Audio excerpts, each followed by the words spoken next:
Está no ar mais um Direito e Justiça, meus queridos telespectadores, telespectadoras que aguardam aí pelo nosso programa toda semana. E hoje, gente, eu tenho aqui um entrevistado que é uma grande sumidade quando o assunto é mercado de carbono e também reparação por danos concorrenciais. E você já deve ter ouvido falar aí sobre cartéis, sobre essas práticas aí que infelizmente trazem alguns transtornos, especialmente para nós consumidores, né, que somos, que pagamos aí às vezes muito caro por algo que não precisaríamos, né, se não fosse aí essa prática tão lesiva a todos nós. E ele vai abordar esses aspectos muito bem, porque justamente desenvolveu aí um trabalho árduo de pesquisa e também desenvolve na advocacia um trabalho muito qualificado, muito especializado nessa área. Então, gente, a gente vai falar com uma grande referência aqui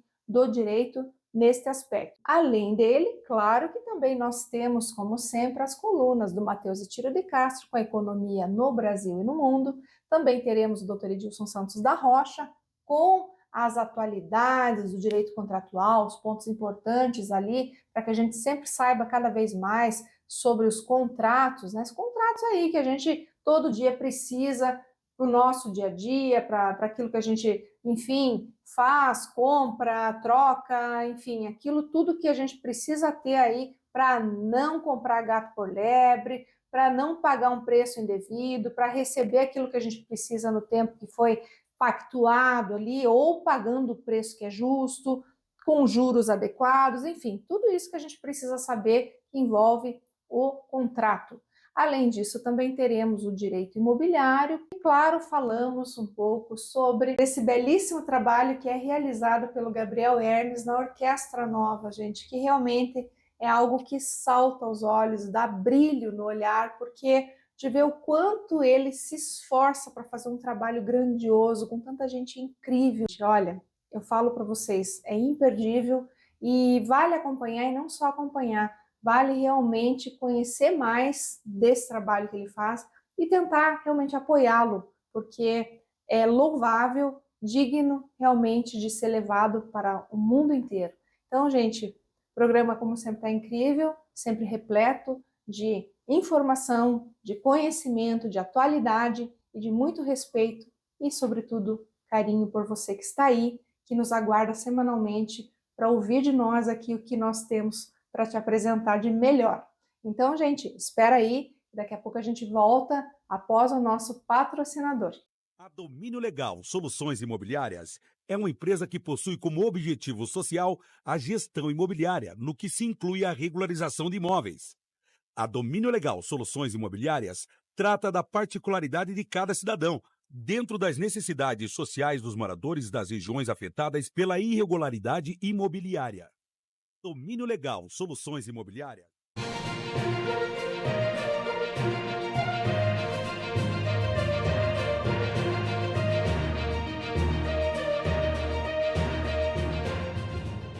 Estamos no ar com mais um Direito e Justiça. Como sempre, uma grande alegria estar aqui com vocês para trazer a melhor informação, informação de qualidade, o conhecimento que a gente sabe, né? Tem que ter sempre, sempre atualizado, porque conhecimento é poder e com ele a gente vai longe. E hoje, gente, eu estou aqui com alguém que realmente me traz um orgulho imenso, que é o doutor Adriano Camargo Gomes, um grande advogado, doutor, que veio aqui dispor do seu tempo para estar conosco, falando um pouco aí da sua carreira riquíssima, da sua profissão, do escritório e de tudo que ele vem fazendo e desenvolvendo aí nessa trajetória de sucesso. Doutor Adriano, seja muito bem-vindo. Muito obrigado, Débora. Parabéns pela iniciativa. É uma alegria muito grande estar aqui conversando com você. Ah, imagina, doutora, a alegria é nossa, porque a gente que conhece a sua trajetória, incrível trajetória de esforço, de estudo, de sucesso. Então, gente, o doutor Adriano, ele é pesquisador e professor com trajetória acadêmica voltada ao direito processual civil, graduado pela Universidade Federal do Paraná e também um grande pesquisador na área. Inclusive, gente, olha aqui, todos esses livros que eu recebi de presente do doutor Adriano, que realmente vão enriquecer ainda mais a minha biblioteca, uma grande fonte de pesquisa, uma riqueza imensa, e como eu falei, doutor Adriano, né? Tudo isso aqui tem investimento intelectual, renúncia pessoal, né? E tudo aquilo que a gente sabe que uma pesquisa ela exige, né? Então você está de parabéns, eu fico honrada em recebê-lo aqui hoje. Obrigado, doutora Débora, a satisfação é minha. Uhum, Tenho acompanhado o programa, as uhum. entrevistas são muito interessantes e eu que me sinto honrado de poder conversar aqui um pouco com você hoje. Ai, que bom, doutor. E olha, assim, e a gente fica muito feliz e eu gostaria, né, sempre, gosto muito de falar, né, do entrevistado, da vida dele, a gente tem tanta coisa bacana aqui para falar e sabe que você tem uma trajetória de sucesso aqui, né? Inclusive, vocês têm uma ideia muito inovadora no escritório, a gente não tem como não falar sobre isso, porque realmente o escritório, né, é algo que, assim, nos chama atenção porque tem uma história também por trás, né? E é o Camargo e Gomes, advogados, né, doutora? Eu gostaria que você, então, falasse um pouquinho, né, dessa ideia que vocês têm lá, inclusive dessa nova advocacia que vocês vêm desenvolvendo, né? Porque a gente está vivendo momentos diferentes, né? Eu sempre falo aqui, né, especialização em áreas que são muito importantes. Hoje a gente não consegue mais fazer uma advocacia que é o clínico geral, por exemplo, né? A gente tem que estar Uhum. especializado no assunto. Eu queria entender um pouquinho essa dinâmica de vocês lá. Como é que tá isso? Obrigado pela pergunta. Nosso escritório tem a proposta, isso é uma espécie de manifesto nosso, Uhum, da ideia de uma nova advocacia. uhum, Por que uma nova advocacia? Acho que passa inicialmente pelo nosso perfil. uhum. Meu pai, que é sócio do escritório também, professor Manuel Eduardo Alves Camargo Uma Gomes, grande referência também. Uhum, obrigado. uhum, Nós temos uma grande preocupação com a questão acadêmica. uhum. Então, de buscar uma formação sólida, eu me dediquei bastante, não sei se logrei muito êxito com isso, Com certeza, ótimo. mas, mas tenho estudado bastante, Uhum, fiz doutorado, estou concluindo o meu pós-doutorado também, uhum, e ele, como um professor aí de bastante tempo, uhum, é, nós tendemos a olhar para o direito como um espaço de aprimoramento, que uhum, requer ética, requer um conjunto de cuidados, mas requer também a construção de um espaço voltado ao aprimoramento da sociedade. Então, a uhum, gente não olha para o direito só como um instrumento de trabalho, mas a gente olha para o direito, e isso passa um pouco por essa ideia de uma nova advocacia, como uhum, um instrumento de transformação. A gente gosta muito de dizer que o nosso escritório é um escritório com causa. É um uhum, escritório com causa porque a gente tem a ideia de estar defendendo dentro do escritório, a partir do direito, uhum, ideias que a gente realmente acredita. uhum, Então, partindo um pouco desse pilar acadêmico, a gente tenta direcionar o escritório para uhum. essa perspectiva. E é importante isso, né, que o doutor ponderou aqui, né? Você ter uma causa realmente, é você ter uma perspectiva diferenciada e saber que os profissionais estão cada vez mais se especializando realmente para trazer digamos, aquilo que você precisa para o teu cliente, né? Que nem eu sempre falo aqui, gosto de ponderar muito essa situação. Nós, a advocacia, de forma geral, ela não tem obrigação de resultado, não é um trabalho de resultado, é um trabalho de meio, né? Mas o Sim. meio empregado, ele deve ser o bastante, né, o hábil para que seja possível, então, você levar aquilo que a sociedade busca, né? Aquela Uhum. busca pelo direito da forma adequada, da forma correta, rígida. Então, isso é importante, né? Não o papel, não, eu vou entregar um resultado, essa causa ganha, porque né, muita gente fala, porque meu processo é causa ganha, etc. Isso não existe em lugar Uhum. nenhum. Qualquer advogado que fale isso está mentindo. Eu Uhum. sempre gosto de deixar isso muito claro aqui. Mas o que a gente faz, o bom advogado, como é o caso do escritório, de vocês realmente prega e não só prega como faz, é justamente se especializar, trazer o melhor, desenvolver o melhor produto, o melhor trabalho, o melhor serviço para que o cliente realmente se sinta seguro bastante, para que aquele ideal seja conquistado efetivamente, né? Aí, claro, contando com os fatores que a gente sabe que existem, né, doutor? Sim, é verdade. Nós que atuamos com contencioso sabemos que é um pouco como, do ponto de vista, tentando fazer uma comparação entre o direito e a medicina, é um pouco como fazer uma cirurgia. Então, o médico não tem como garantir para o paciente que aquela cirurgia vai ter um resultado exitoso. Mas ele, obviamente, deve estar comprometido, deve dominar a técnica, deve tentar fazer o melhor trabalho possível para que o resultado seja bom. Mas o que a gente consegue prometer é esse empenho, essa dedicação, esse compromisso do ponto de vista técnico e realmente acreditar naquilo que a gente está defendendo. É um pouco por isso a ideia da gente pensar em um escritório que tem causa. Acho que na nossa profissão a gente sabe o quanto isso faz diferença, né? Nós realmente acreditarmos naquilo que nós estamos fazendo. Isso é importante, né? Porque você já parte de uma premissa totalmente diferente, né, do que a gente costuma ver, né? Infelizmente, né, de muitos escritórios, né, só buscarem realmente, né, trazer aquele processo muitas vezes massificado, que não tem identidade, que é um número, né? Claro, né, a gente não pode generalizar e sabe que, né, tem muita gente buscando fazer o melhor, mas nem sempre isso acontece na prática. E quando a gente vê isso, realmente é motivo de orgulho, de satisfação, porque isso, a advocacia ganha com isso, né? A sociedade ganha com isso. Todos nós ganhamos, isso é importante e eu sempre gosto de boas ações, boas práticas e elas devem ser enaltecidas sempre, né?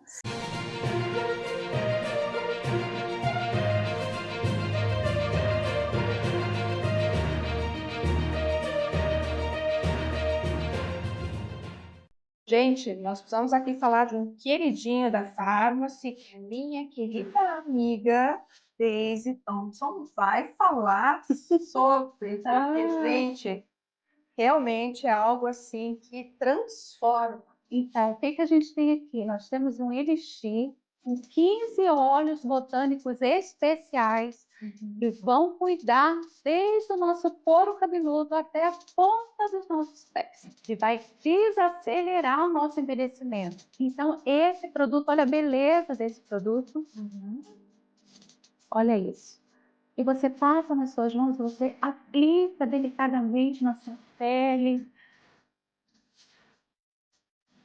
Vamos realmente ter um envelhecimento saudável, é isso que a gente procura ter aqui, né? Esses produtos da Pharmacy realmente representam tudo isso para a gente, beleza e saúde. E aqui você encontra realmente esse grande custo-benefício, esse resultado incrível e satisfatório para a sua vida, não é? Isso mesmo. Isso. Quem tem Pharmacy tem saúde e tem beleza.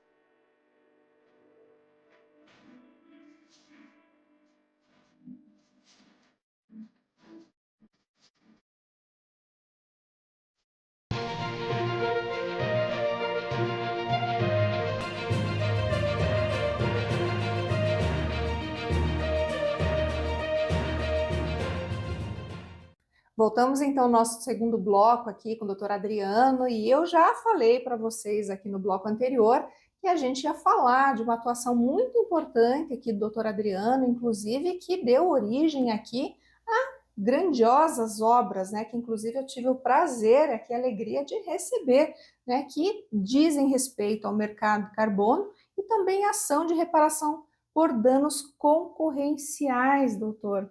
Fala um pouquinho para a gente sobre essas questões tão importantes e tão em voga, que inclusive são objeto aí de atuação constante, né, do escritório de vocês e a sua atuação exemplar aí na advocacia.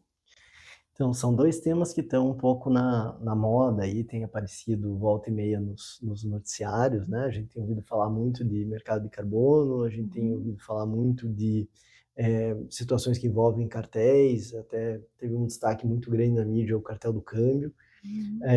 São duas temáticas um pouco diferentes, né? Nem todos os profissionais da área da advocacia estão acostumados com esses temas, mas a gente tem trabalhado bastante com eles. Acho que eles merecem um pouquinho de explicação, porque nem todos têm um conhecimento sobre essas áreas. Sobre a reparação de danos concorrenciais, a ideia basicamente diz respeito ao fato de quando existem cartéis, que são cartéis, basicamente os concorrentes num determinado mercado combinam entre si um valor que eles vão cobrar dos seus consumidores. Então, num cenário de concorrência em que um está disputando com o outro, o preço tende a cair. A gente sabe que a concorrência diminui o preço dos produtos. Por exemplo, postos de gasolina. Postos de gasolina é o exemplo mais clássico, né? Então, havendo essa combinação de preços, então um conversando com o outro, combinando, olha, vamos deixar o preço um pouco mais alto, os consumidores sofrem um prejuízo. Todos aqueles que compram do cartel sofrem um prejuízo com isso. E nós temos um histórico de muitos cartéis aqui no Brasil. Alguns cartéis são cartéis internacionais, mas outros são cartéis locais que a gente sofreu aqui no Brasil. Então, assim, na mídia aí, a gente pode mencionar cartel dos gases medicinais, são esses gases que, quando a gente passa do lado de hospitais, a gente vê aqueles tubos, assim, bem grandes de gases, cartel do cimento, cartel de equipamentos elétricos, cartel do câmbio. Então, tem aparecido com bastante frequência esses cartéis são condenados, às vezes, na esfera administrativa, que a gente chama, tem um tribunal que julga e aplica multa nessas situações, mas é muito raro ter a reparação daqueles que foram prejudicados. Então, aqueles que compraram cimento, aqueles que fizeram, às vezes, empresas que fizeram operações de câmbio, que sofreram prejuízo, é muito raro que essa reparação aconteça. Então, foi objeto do meu doutorado, né? Eu estudei sobre isso também. Eu fiz um mestrado antes do doutorado, meio que durante o doutorado, eu fiz um mestrado na Inglaterra, em Oxford. Estudei também esse tema da reparação dos danos concorrenciais e a gente tem tentado desenvolver essas ações no Brasil. Então, cada vez mais essas ações têm aparecido. E isso é muito importante porque a gente consiga desenvolver um mercado justo, para que não tenha incentivo econômico para que as empresas prejudiquem os consumidores, cobrem preços mais altos. Então, isso é algo que me parece bastante importante. Acho que é uma das nossas causas aí no escritório. Com certeza, né? Por isso que eu sempre falo, né? Quando você tem uma causa, eu acho que tudo fica muito mais justo, muito mais digno, né? Você realmente entende que tem um papel no mundo, não somente, vou desenvolver-me na profissão, vou atuar como advogado e tanto faz o que vou fazer. Né? Na verdade, existe algo muito além disso, né? Algo que vai a fundo e que realmente faz com que tudo isso que você construiu aqui, né, tenha um significado muito grandioso, porque você realmente quer transformar o mundo à tua volta, né? Você quer fazer o teu trabalho, porque você tem um dom. Eu sempre falo que a gente fala muito, doutor, inclusive para outros profissionais de outras áreas, outras carreiras, sejam jurídicas ou não. E eu sempre falo que quando a gente está motivado e quer realmente trabalhar com alguma coisa, a gente tem que ter uma causa, tem que ter um porquê de fazer aquilo. Senão o negócio vira mecânico, vira, né, algo que não te motiva, que não te inspira a crescer, né? E você mesmo, né, com teu doutorado, fazendo teu pós-doutorado, você mesmo falou, né, fez em Oxford, inclusive estudou lá. Então, tudo isso realmente você tinha algo que te motivava, né? Então, esse grande estudo que hoje você desenvolveu, que também você leva para a tua prática, certamente fazem você realmente, né, ver isso sempre com ânimo, né? Sempre, não, eu estou realmente fazendo a diferença, né? Obrigado, mas é isso mesmo, é a sensação de estar no caminho daquilo que a gente acredita. Eu acho que nada motiva mais do que a gente fazer ou defender algo que a gente realmente acredita. Então, acho que tem a outra temática, né, que eu tinha mencionado do mercado de carbono. A gente tem passado no mundo hoje por uma transformação muito grande, né? A gente tem visto esse conjunto de problemas ambientais que tem se espalhado em vários países, né? A gente tem sofrido com esses problemas. E uma das ideias que se criou para tentar reduzir esses problemas é justamente uma preocupação com a redução da emissão de gases de efeito estufa. Então, muito daquilo que a gente usa no nosso dia a dia, o nosso carro, que as indústrias, quando elas produzem os produtos que a gente usa, elas emitem gás carbônico na atmosfera. E isso acaba resultando numa tendência de aumento da temperatura do nosso planeta. Então, a ideia do mercado de carbono é justamente criar mecanismos de compensação, criar incentivos econômicos para aqueles que preservam, para aqueles que efetivamente estão preocupados com o meio ambiente, para que eles recebam uma contrapartida por isso. Então, a ideia de crédito de carbono passa um pouco por gerar um incentivo econômico para atividades que reduzem a emissão de gás carbônico. Então, a partir disso, o Brasil, no ano passado, teve promulgado uma lei que trata do mercado de carbono. Então, esse é um tema muito em voga, né? A gente tem ouvido a questão ambiental, mas especificamente a questão do carbono o tempo inteiro. E nós nos dedicamos lá no escritório a tratar de alguns casos que envolvem essa temática do mercado de carbono. Então, especialmente com uma preocupação voltada para a Amazônia, que acho que talvez um dos nossos grandes tesouros, né, Sim, como brasileiros, e especificamente com comunidades que vivem na Amazônia e que atuam na preservação de áreas que são áreas bastante extensas. Então, a nossa grande preocupação é fazer com que essas comunidades que preservam áreas e que têm, portanto, uma importância enorme para a nossa sociedade, que elas efetivamente recebam a contrapartida que merecem nesse contexto do mercado de carbono. Não, e é bacana, porque eu até tinha lido um livro não, na verdade um artigo jurídico, né, falando especificamente sobre isso, né, que você produziu, que é o mercado de carbono e os povos da floresta. É muito interessante até para quem tem interesse em saber mais sobre esse brilhante trabalho, que realmente acesse, né, e consiga ter pelo menos esse vislumbre parcial aí, desse, né, um pouquinho, né, daquilo que tudo isso aqui está representando, gente.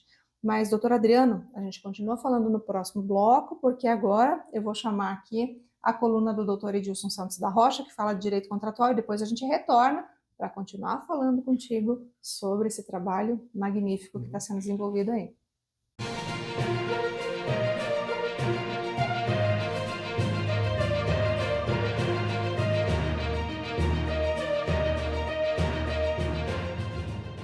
Sejam bem-vindos a mais uma coluna Direito Contratual aqui no programa Direito e Justiça, seu espaço semanal dedicado às boas práticas e conhecimento do mundo dos contratos.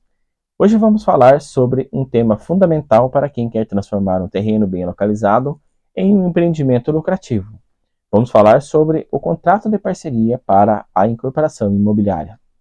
A incorporação exige investimentos elevados, estudo de viabilidade, aprovação de projetos e muitas horas dedicadas a licenças e trâmites junto à prefeitura, ao cartório de registro de imóveis.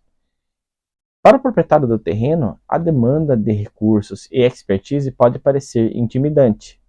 Para o incorporador, encontrar áreas com potencial de valorização nem sempre é tarefa simples.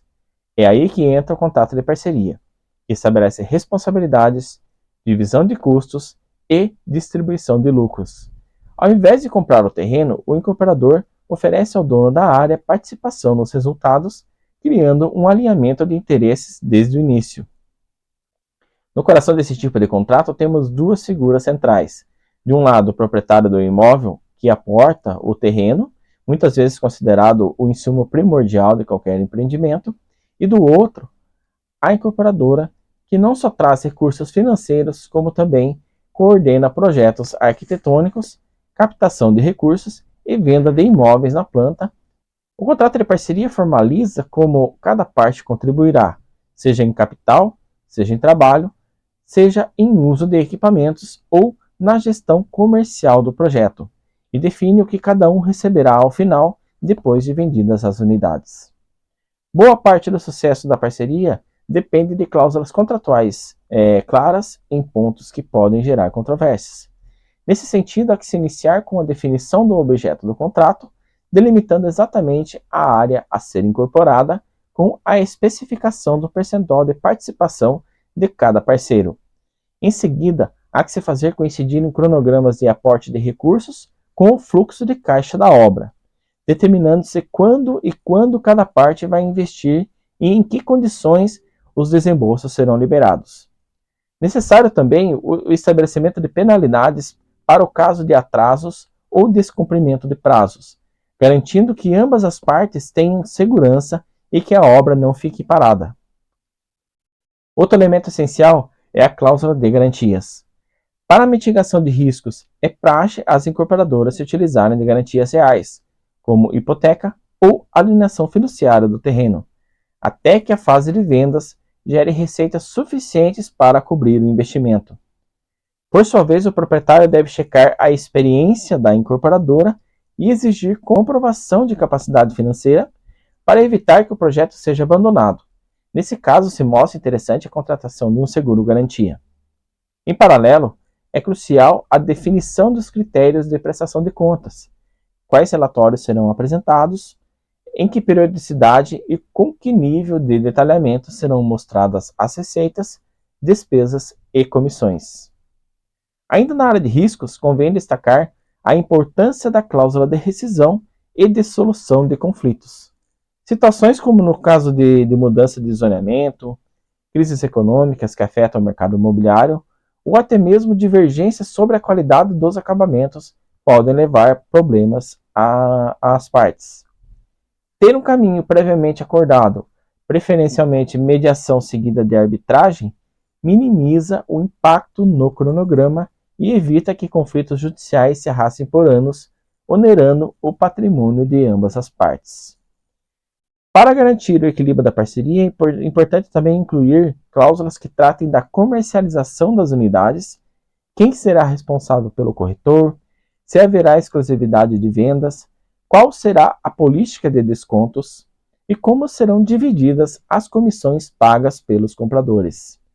Alinhar esses detalhes previne problemas e impede que conflitos de interesse inviabilizem o empreendimento. Afinal, um bom contrato de parceria é aquele que, mesmo sem prever todas as situações, estabelece mecanismos de governança flexíveis o bastante para serem adaptados conforme o projeto evolui. Celebrar um contrato de parceria bem estruturado pode significar a diferença entre retomar uma área ociosa e transformá-la em um condomínio valorizado ou ver um empreendimento empacar em litígios ou escassez de recursos. Se você é proprietário de terreno, pesquise o histórico da incorporadora e dedique tempo à análise de cada cláusula. Se você representa uma incorporadora, apresente ao parceiro toda a transparência possível e demonstre solidez financeira e técnica. Dessa forma, a confiança construída na fase inicial se refletirá em obras entregues no prazo e com a qualidade esperada. Espero que essas orientações ajudem vocês a visualizarem nos contratos de parceria muito mais que um acordo formal, mas sim um verdadeiro roteiro para o sucesso de um empreendimento imobiliário. Na próxima semana voltamos com mais conhecimento sobre o mundo dos contratos. Até lá!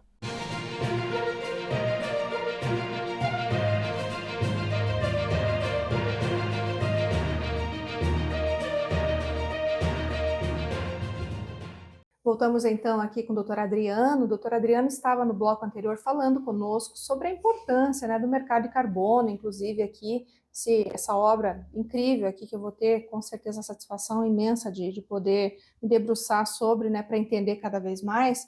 Mas, sobretudo, doutor, eu acho que assim, a gente não tem muito bem explorado ou ventilado essa temática no nosso dia a dia, né? Você até falou no bloco anterior sobre as comunidades locais na Amazônia, né? E todos os benefícios que elas poderão colher desse trabalho, inclusive que o escritório se dedica tanto, né? Eu gostaria que você explicasse um pouquinho para o nosso público, né? Para que possamos, né, todos nós, inclusive, entender um pouco mais como isso se daria, quais os benefícios, enfim, qual é o trabalho que vocês têm desenvolvido para que isso se concretize na prática. Perfeito. Então, a questão do mercado de carbono acho que é chave no mundo hoje, né? E acho que a gente tem, para a gente compreender o mercado de carbono, faz muito sentido a gente olhar para duas perspectivas distintas. Uma dos países em escala global, que firmaram o Acordo de Paris e estão comprometidos com a redução de gases de efeito estufa. Então, cada país, o Brasil não é diferente, assumiu um compromisso de reduzir as suas emissões. Mas, além dos países terem assumido, nós estamos vivendo um contexto no mercado, de maneira global, em que se apresentar para o público consumidor como alguém que é o que a gente chama de net zero, que é um pouco essa ideia de carbono zero, tem um grande valor agregado. Então, mostrar compromisso ambiental hoje é algo importante. E as empresas, a partir disso, começaram também a se preocupar em avaliar quanto de carbono elas estavam emitindo ou estão emitindo na atmosfera, e em formas de tentar compensar essa emissão que elas têm. Com isso, a gente desenvolveu, e a legislação brasileira caminha nesse sentido, um mercado que a gente chama de regulado, que envolve uma obrigação das empresas que são grandes poluidoras de reduzirem as suas emissões, e também um mercado que a gente chama de voluntário, que são empresas que não são tão grandes emissoras assim, mas que têm se preocupado com a sua imagem. E ao se preocuparem com a sua imagem, têm buscado essa tendência aí do que a gente chama de carbono zero. Nesse contexto, tem acontecido um conjunto de projetos na Amazônia, que são projetos voltados ao que a gente chama de geração de crédito de carbono. A geração do crédito de carbono passa basicamente pela demonstração de que se não houvesse aquela atividade, de preservação da floresta, nós teríamos emissão de crédito de carbono. Porque tem, por exemplo, uma pressão de desmatamento. Então eu tenho uma determinada área, essa área está desmatada no entorno, tem uma pressão de desmatamento para que mais floresta seja desmatada, e isso no âmbito desse projeto é evitado. Então nós evitamos emissões de carbono porque nós prevenimos o desmatamento. E isso é feito pelo próprio modo de vida, por um conjunto de comunidades que vivem na Amazônia, e que nós chamamos de povos da floresta, que envolvem os indígenas, mas envolvem também comunidades que nós chamamos de extrativistas tradicionais, que são seringueiros, acho que seringueiros são os mais conhecidos, mas são produtores de castanha, são produtores de açaí, que vivem e cuidam da floresta por meio do seu próprio modo de vida.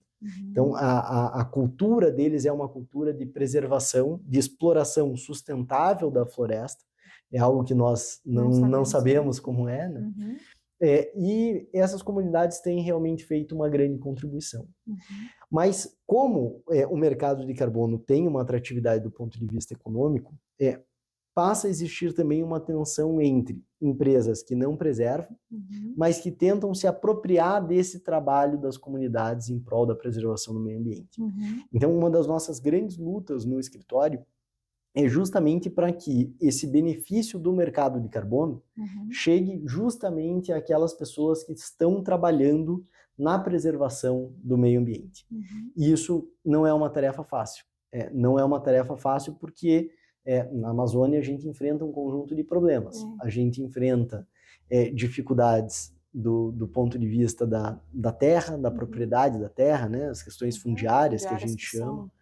Altamente complicadas ali. Conflituosas, né? E isso acaba atraindo pessoas que estão imbuídas muito mais da exploração econômica do que de uma preocupação verdadeira. Propósitos, né? Exato, do que de uma preocupação verdadeira com o meio ambiente, com as comunidades. E cada vez mais o mundo valoriza não só o aspecto da preservação da floresta, mas também um aspecto social. Quando a gente pensa em Amazônia, a gente tende a imaginar uma grande área verde inabitada. E não é isso que acontece. Existe muita gente na Amazônia, existem muitos povos, existem muitas comunidades na Amazônia. E são essas comunidades, em geral, que vivem nessa integração com a floresta, que fazem com que a floresta seja preservada. Se a gente tem a Amazônia, ou o quanto a gente tem de Amazônia hoje, passa muito pelo papel das comunidades. Então, para contar bem rapidamente um caso que a gente tem no escritório, ele envolve uma ação, porque em uma área da Amazônia, uma área muito extensa, na ilha do Marajó, lá no Pará, foram vendidos créditos de carbono para um conjunto de grandes empresas, mundo afora. Empresas da Alemanha, empresas da França, empresas da Espanha, essas empresas que estão todo dia no noticiário, com as quais a gente se relaciona, compraram créditos de carbono relativos à área dessas comunidades, mas quem recebeu os valores não foram os membros da comunidade, foram pessoas e empresas que atuaram nesse mercado, de certa forma, explorando o trabalho da comunidade sem dar à comunidade aquele benefício que ela, de fato, deveria receber. Então, nessa ação, nós estamos processando não só aqueles que venderam, mas também aqueles que compraram, porque se existe um propósito verdadeiro de ser carbono zero, é fundamental que esse propósito passe por uma diligência mínima, no sentido de entender aquilo que está acontecendo na realidade, a dinâmica social a respeito da preservação. E isso foi completamente ignorado. Então, tinha um conjunto de situações, de sinais amarelos e vermelhos a respeito desses créditos de carbono, mas mesmo assim as empresas não tiveram a diligência necessária. Então, passaram a imagem de que eram carbono zero, de que estavam apoiando comunidades na Amazônia, mas nunca foram ver se as comunidades realmente estavam tendo esse benefício, e elas não estavam. Então esse é o objeto dessa ação e um pouco o objeto dessa luta. Talvez não fosse nem necessariamente aí o papel ou, na verdade, a intenção, melhor falando, dessas empresas, né, de saber se esses recursos estavam chegando onde deveriam chegar, né? Porque, infelizmente, no Brasil existem esses desvios, né, que acabam dificultando muito aquilo que a gente gosta e quer fazer de bom, né, e realmente efetivo para essas comunidades, como é o caso de vocês, né, doutor? Acho que tem muito trabalho a ser feito aí, né? Muito trabalho, né? E a gente precisa de mais pessoas aí que estejam dispostas a enfrentar isso. Bom, gente, não acabou ainda, tá? Eu tenho mais um bloco aqui com o doutor Adriano, vou chamar agora aí a coluna de Direito Imobiliário e também o meu querido amigo Gabriel Hermes, para trazer um pouco da orquestra nova aqui para nós, sempre muito importante, né? Arte, música, para a gente sempre ter esse enlevo, né? E saber que existem pessoas aí que têm feito bem e com tanta dificuldade muitas vezes, né? Então, a gente quer aí também que você que está nos assistindo apoie esse projeto magnífico do Gabriel.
Olá, meus queridos amigos, voltamos aqui com a nossa coluna de Direito Imobiliário e hoje nós vamos falar sobre a exigência de quitação integral do preço pactuado como condição inafastável para a adjudicação compulsória.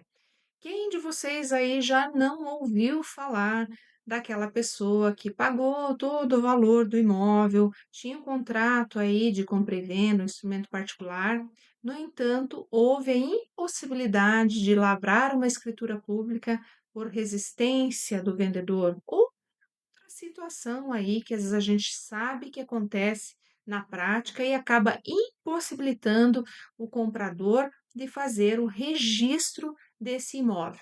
Pois bem, se você eventualmente não ouviu falar, saiba que, logicamente, quando você está diante de um caso em que você fez o pagamento integral da obrigação e houve manifestamente a recusa do vendedor em franquear a você o direito de lavrar a escritura pública, que você tem sim a possibilidade de ingressar com uma ação, que nesse caso é chamada de adjudicação compulsória.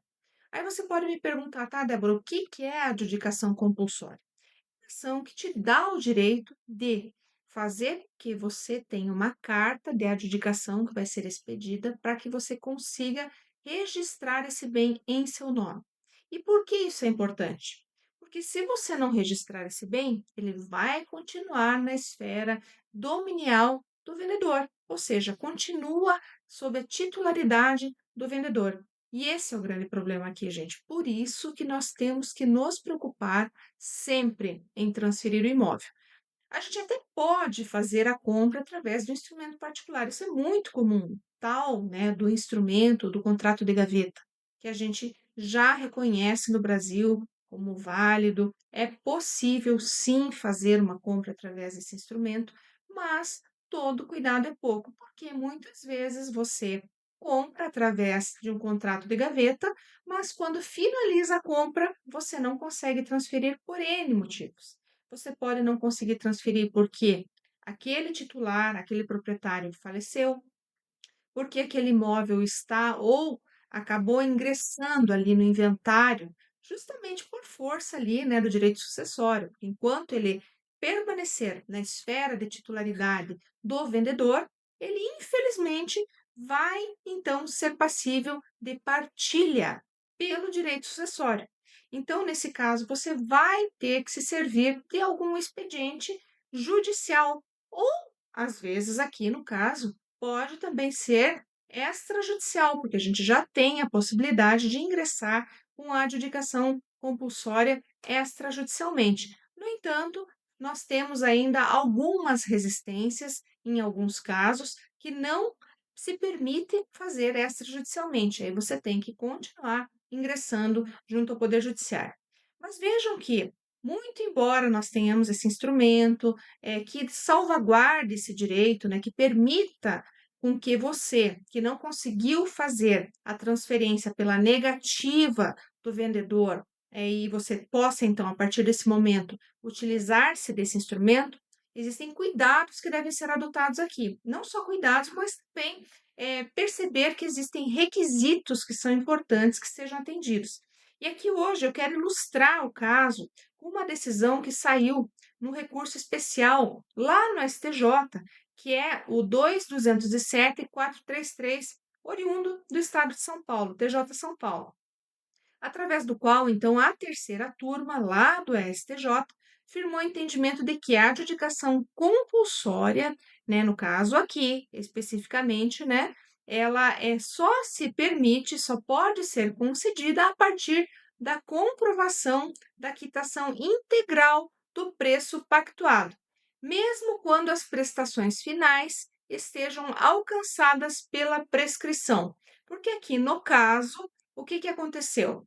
Essa parte que ingressou com o processo, sob o palio da prescrição, então, buscou fazer com que o Poder Judiciário desse a ela o direito de adjudicar este bem, confundindo aqui, então, os requisitos essenciais à adjudicação compulsória.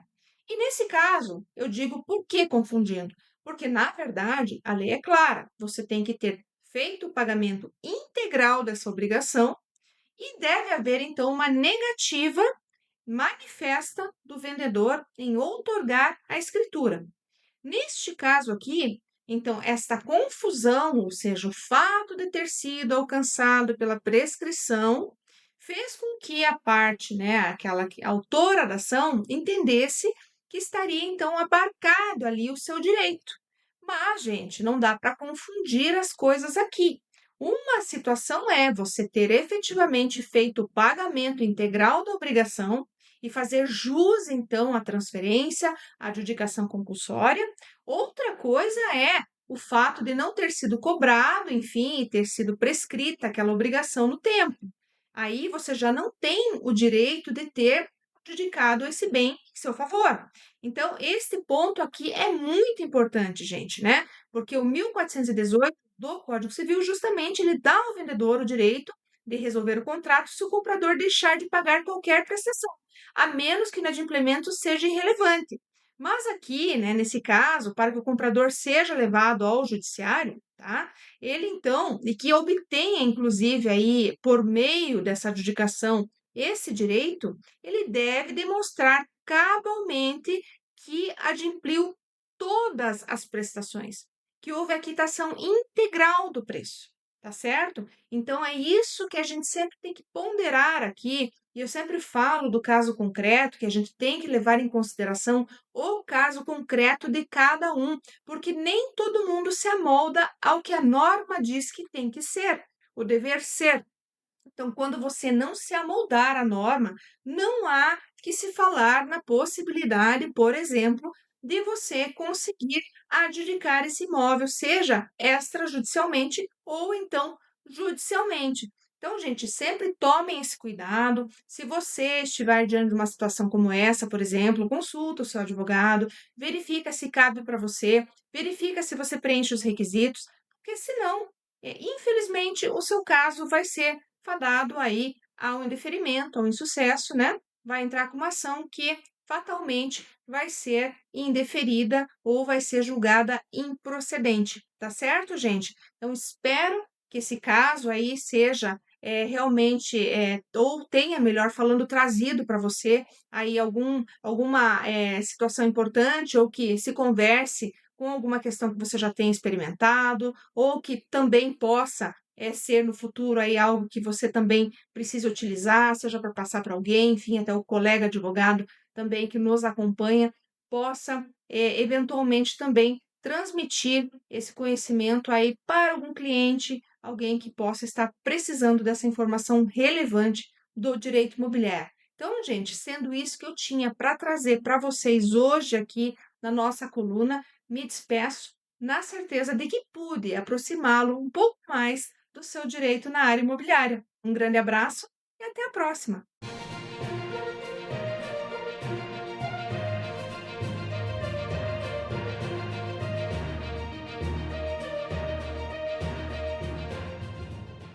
Voltamos então com o nosso último bloco aqui com o Dr. Adriano, trazendo aí tanta informação, né, gente? Quanto a gente já aprendeu com ele hoje aqui, né?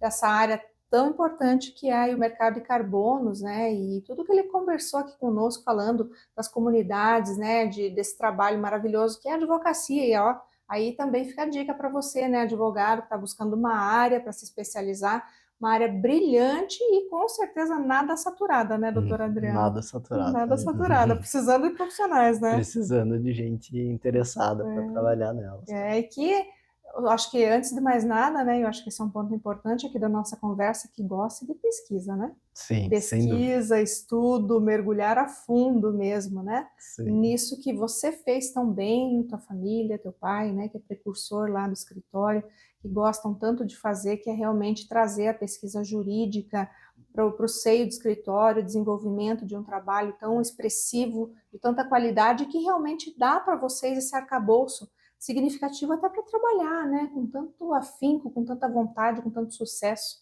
nesse que é assim, um segmento muito importante que está em expansão também, né, doutora Adriana? Sim, acho que a parte de pesquisa é fundamental no direito. Às vezes a gente não tem essa ideia, né, quando a gente olha o direito acontecendo, mas a parte de pesquisa, ela é fundamental, especialmente se a gente adota essa abordagem com a qual a gente se preocupa muito, que é de utilizar o direito como um instrumento de transformação da nossa realidade. Então, o nosso escritório foi criado pelo meu pai, que é o professor Manuel Eduardo, e a trajetória dele é uma trajetória de conceber soluções do ponto de vista jurídico que tem um impacto, que tem uma transformação muito grande. Então, para pegar 2 exemplos aí que eu acho que são interessantes, ele trouxe para o Brasil a ouvidoria. A gente fala muito em ouvidorias hoje, ouvidorias públicas, e isso é fruto de pesquisas que ele realizou num determinado momento e que depois desenvolveu até mais com o seu doutorado, mas a gente fala muito hoje em ouvidoria e a gente não imagina que isso é fruto de uma inspiração dele numa figura que a gente chama de ombudsman, que existe nos países nórdicos, é muito tradicional na Suécia, e que ele trouxe para o Brasil. E esse nome, ouvidoria, é um nome que ele criou. Ele partiu da figura do ouvidor geral para batizar essa figura que hoje desempenha um papel muito importante do ponto de vista da defesa dos direitos do cidadão, às vezes do direito dos consumidores, num contexto mais restrito, né? Às vezes no âmbito interno das empresas. Mas essa ideia, esse nome de ouvidoria é fruto dessa construção dele, fruto de uma pesquisa jurídica. Uma outra pesquisa, essa muito mais relacionada com o âmbito ambiental, e também de uma construção, uma transformação do ponto de vista jurídico, envolve a criação das reservas extrativistas na Amazônia. Então, muitas dessas comunidades que a gente mencionou, elas têm o direito de uso de largas porções de terra na Amazônia, que são constituídas na forma do que se chamam de reservas extrativistas. Então, no fim da década de 80, o Chico Mendes, que é um seringueiro, um grande defensor da floresta, que foi assassinado brutalmente. E ele reuniu em torno de si diversos partidários da causa, e meu pai pôde contribuir com a concepção do regime jurídico dessas reservas extrativistas. Que história ainda é uma história muito rica, né? Assim, é uma história que obviamente tem um começo de luta muito grande, como todas as grandes histórias, né? Exato, como as grandes causas, né? E que hoje é responsável pela preservação de uma área extremamente significativa na Amazônia. Então a gente busca sempre atrelar a nossa prática profissional, o que a gente gostaria de construir na advocacia, com conhecimento acadêmico, com pesquisa. Então, a minha tese de doutorado, né, que é sobre a reparação de danos concorrenciais, ela é fruto dessa percepção de que havia algo de errado no mercado brasileiro. Os consumidores estavam pagando mais caro pelos produtos por causa dos cartéis, e não conseguiam recuperar esse dinheiro. Então, a gente tinha empresas que se portavam bem no mercado, que estavam perdendo dinheiro, consumidores perdendo dinheiro, tendo uma transferência de riqueza, uma transferência de riqueza injusta, e esse dinheiro não estava voltando. E quando esse dinheiro não volta, a gente acaba criando um incentivo que é um incentivo muito ruim para práticas que são práticas injustas do ponto de vista econômico, que são socialmente danosas, e a gente precisa colocar o direito a serviço de algo diferente. O direito não tem que servir para impedir a reparação desses danos. Contrário, né? Pelo contrário, ele tem que servir justamente para permitir e fazer com que isso aconteça, porque isso, afinal de contas, é correto. E hoje a gente tem abordado a questão do mercado de carbono com esse mesmo olhar. A gente quer que o mercado de carbono se desenvolva, mas que ele se desenvolva de uma forma justa, que beneficie as comunidades, que beneficie aqueles que estão, de fato, do lado do meio ambiente, que contribuem para que a gente tenha um meio ambiente mais saudável. Né? E que seja resguardado realmente para as presentes e futuras gerações, né? Exatamente, uma Constituição assim prevê, né? Exatamente. Tá vendo, né, gente, o papel aqui do doutor Adriano e com esse legado incrível, né?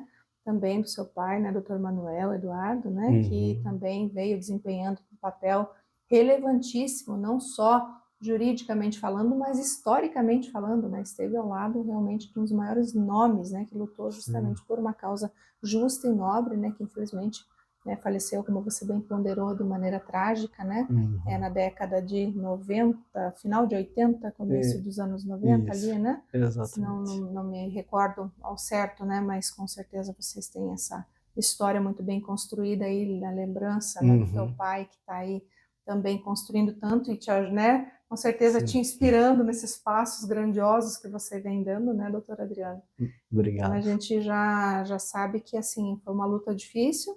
Você falou, começou lá atrás com já tinha uma causa, né, muito bem construída, um alicerce forte, mas nunca foram flores, né? Sim. Sempre foi muita luta, sempre começou com uma dificuldade que permeou tudo isso, né? Sim. E fez com que vocês se engajassem tão fortemente em algo que é hoje para nós assim muito importante, pouquíssimo ventilado aí ainda nas grandes mídias, né? Mas a gente precisa falar cada vez mais dessa temática, da atuação de profissionais sérios como vocês, de assuntos como esses que fazem a diferença socialmente, repercutem, né, não só no seio da sociedade, no sentido mesmo social, né, daquilo que a gente pode fazer, mas também financeiramente, como você falou, né? Sim. É uma questão até de retornos, de incentivos, de justiça social, financeira, Sim. econômica, né? Acho que são todos esses aspectos que a gente tem que trazer aqui, que você falou muito bem aqui, pena só que a gente tem um limite de tempo para falar, Sim. né? Senão a gente falaria muito mais aqui, doutora Adriana. Mas assim, eu só posso lhe agradecer por estar conosco, tá? Obrigado, eu que agradeço pela conversa e foi muito boa. Imagina, que a gente fica realmente assim muito honrado por recebê-lo aqui, saber a história, né? Eu já tinha ouvido falar muito bem, né, de vocês e tê-lo aqui hoje, né? Saber um pouco mais de tudo isso que vocês fazem, dessa construção toda, que não é simplesmente falar de um trabalho de advocacia ou jurídico, é muito mais do que isso. É por isso que o doutor Adriano está aqui, né? Porque é uma questão que repercute socialmente para nós, né? Um papel muito importante que eles desenvolvem como advogados para a sociedade, transformando como agentes de transformação para um mundo melhor e também de inspiração, né? Porque você estar aqui hoje, com certeza, não só me inspira, como inspira todo o nosso público, que com certeza vai querer conhecer mais sobre aquilo que vocês fazem e entender sobre esse importante assunto aqui que a gente trouxe hoje, não só em relação à reparação por danos concorrenciais, dos cartéis, como também dos mercados de carbono aí, dessa transformação que a gente pode promover com esse trabalho belíssimo de vocês. Obrigado, uma satisfação enorme ter estado aqui. E eu queria deixar para os espectadores uma imagem, né? Claro. Muito rapidamente, da ideia do empate. Os povos da floresta, essa história do Chico Mendes, e que acho que é a nossa grande inspiração. Eles, quando havia pressão de desmatamento, existe até hoje, né? Se utilizavam tratores para derrubar a floresta. E a forma que a comunidade, que os povos encontraram de impedir isso, é o que eles chamavam de empate, que é a comunidade abraçar as árvores para impedir que essa destruição avançasse. Então, para que as pessoas que queriam desmatar conseguissem avançar, elas precisariam cometer um conjunto de homicídios contra essas pessoas que estavam lá se colocando em defesa da floresta. E isso, obviamente, teria uma repercussão tão grande que tornaria a atividade impossível. Então, com isso, eles conseguiam fazer esse empate e impedir a destruição da floresta. Acho que essa é uma história para nós, que estamos longe, né, da Amazônia, mas que acreditamos no direito, que trabalhamos, né, como a doutora no nosso dia a dia, acreditando na justiça. Acho que essa é uma imagem das mais inspiradoras. Com certeza, né? Isso até remete àquela cena da guerra, né? Daquela menininha nua em frente, né? Ali né? Que teve o canhão, né? Sim. E ela também foi ali emblemática, né? E significativa para aquele momento. E fez a história, né? Sim. O que não é diferente aqui no nosso país, se a gente parar, pensar e realmente compreender a nossa história como ela deve, né? Que a gente ouve, infelizmente, falar tanta coisa, né? E ultimamente, né? Tanta notícia negativa, né? Tanta notícia que nos desanima, mas a gente sempre precisa salientar e lembrar esses bons exemplos e essa história magnífica que nós temos no nosso país e de pessoas que fizeram a diferença e que continuam fazendo até hoje aqui, basta ter olhos para ver, né, doutor? É isso mesmo. Não é? Muito obrigado, doutora. Imagina, mais uma vez também te agradeço e lhe convido para retornar quando quiser. As portas do nosso programa estão sempre abertas para você, sempre vai estar em casa. Obrigado, Tá uma bom? satisfação muito grande. Mande um grande abraço para o seu pai também, tá? Pode deixar. E também o convite para estar aqui conosco. Tá certo. Obrigada, Será doutor. levado. Obrigado, doutora. Bom, meu querido público, eu mais uma vez, né, com uma grande alegria aqui de receber esse convidado que é realmente uma sumidade aqui no mundo do direito, né, como advogado que é, grande história, né, muito embora seja novo, como eu falei, né, muito novo, já tem essa história linda para contar de trabalho, de sucesso e realmente querendo transformar a realidade, não só a sua volta, mas também de um país inteiro, realmente é digno aqui de trazer para a gente aí toda essa vontade de continuar cada vez mais fortes aqui, mais firmes para levar para você o melhor, porque é isso que nos motiva, é trazer inspiração, é trazer boas histórias, trazer realmente o conhecimento para você, informação de qualidade. E a gente precisa de ações como essa para realmente ver o quanto a gente pode e o quanto a gente pode fazer ainda mais e melhor pelo nosso país. Espero você na próxima semana. Um grande abraço e até lá.